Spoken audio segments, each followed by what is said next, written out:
Welcome to the Fancy Thinker, and I'm Jared, and it's time to do some catch-up reviews. I gotta catch up on a few things here. So once again, I run out of time and can't do singular reviews for every single book I read. I try, but I can't. Um, time is the ultimate master of us all, really. So here I go. I got three books here that I read within the past month or so that I finished within the past month or so, and just wanted to talk a little bit about them. If you haven't seen, I do this occasionally when I have to, you know, catch up. So the first one I'm going to get into today is A Scanner Darkly by Philip K. Dick, and you see. I got this out of the library, so it's got the movie cover on there. But this was part of our sci-fi masterwork read along.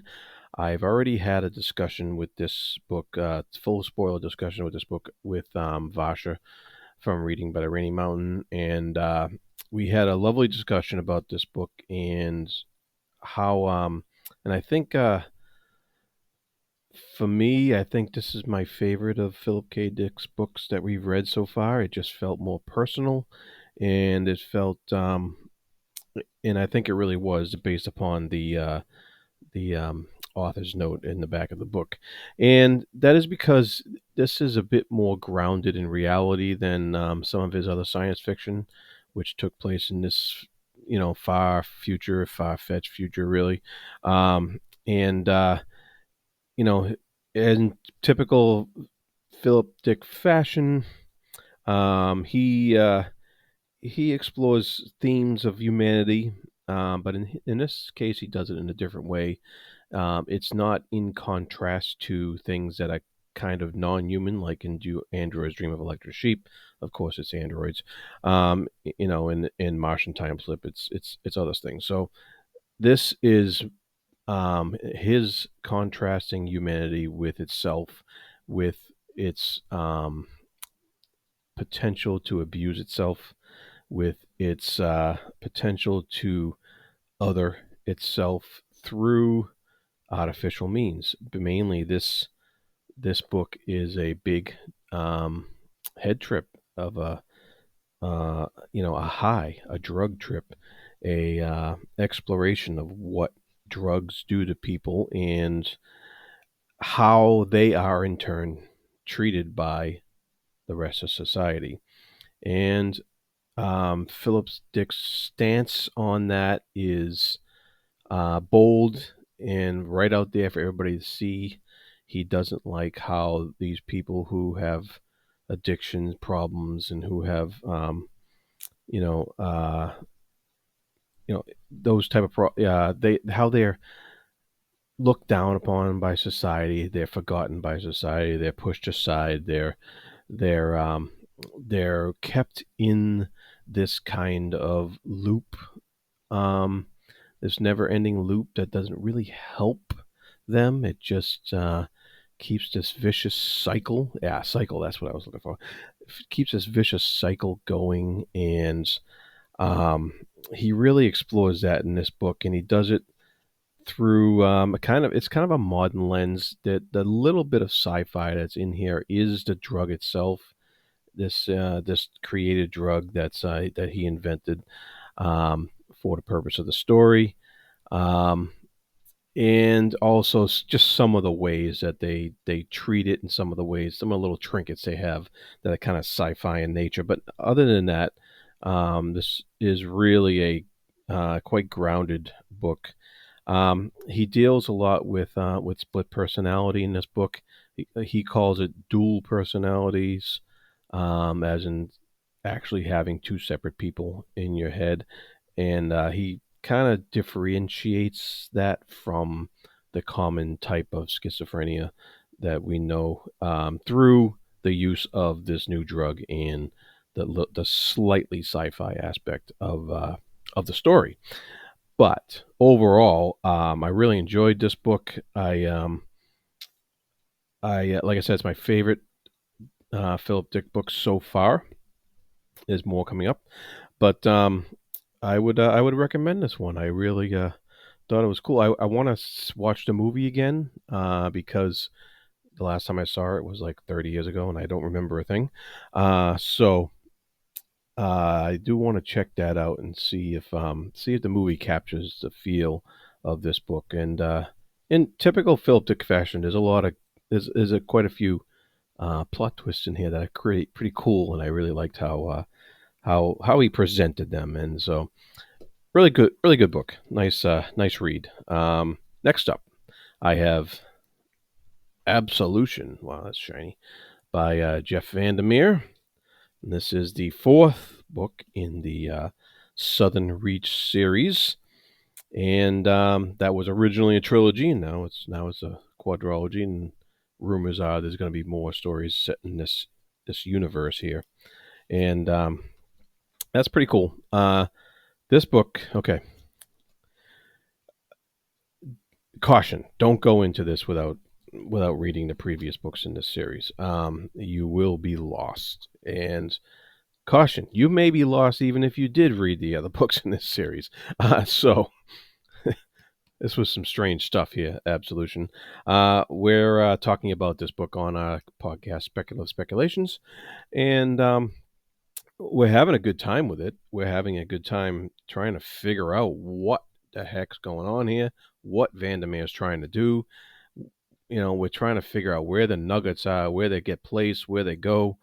It's just strange. This is a strange book, and the I would say, if it frustrates you, if you have read the previous three novels, if it frustrates you, hold on. There does get to a point where we get to a character with some familiarity that's not just a hint of familiarity. An actual character we know about, and we get to that point finally, and things start coming together. Things start making a little more sense towards the last third of the book, and I gotta say, I'm glad that happened because I was getting frustrated, but once I got to that third part of the book, I was just like, oh, okay, this is cool. Um, there's a little there's some aspects of the writing in that last third that kind of irritated me, but I was able to kind of block them out, and I really enjoyed the point of view in the story from that point on. I thought it was really cool what he did with the last third of this book, and I was glad I got there. I'm glad we we stuck it out. Um, Not that the first two thirds they weren't like horrible or anything. They were kind of fun in a lot of different ways, but they were a little bit frustrating trying to figure them out. If I didn't have people to talk to about it, I probably would have been more frustrated. But fortunately, we have our podcast. So if you read this book, you might want to listen along to try to figure it out with us, and that might help. And then I think I was happy with the conclusion of the book. I was happy with the endings for what they are. There's no If anybody is familiar with Southern Reach series, there's no really true endings here, but uh, cool stuff. Once I got there, and it was fun. It was fun. Yeah. Hmm. And so finally, we come to what else I finished recently. Janny Wurts Initiate's Trial. Uh, wow. I mean, I've been harping on this series for almost 3 years now, and how much I'm enjoying it, and at least 2.5 years. And this is no exception. This is book 9 in the Wars of Light and Shadow, and it's the book 1 of Sword of the Canon arc. This is a 2-book arc for books 9 and 10. And then it finishes up with book 11, Song of the Mysteries. And so Initiate's Trial, in a way, is kind of a restart almost. It's the beginning of a new arc, so you're introduced to some new characters here. That shouldn't be surprising if you've read up to this point and you've read her previous beginnings of new arcs, Fugitive Prince and Ships of Merrier.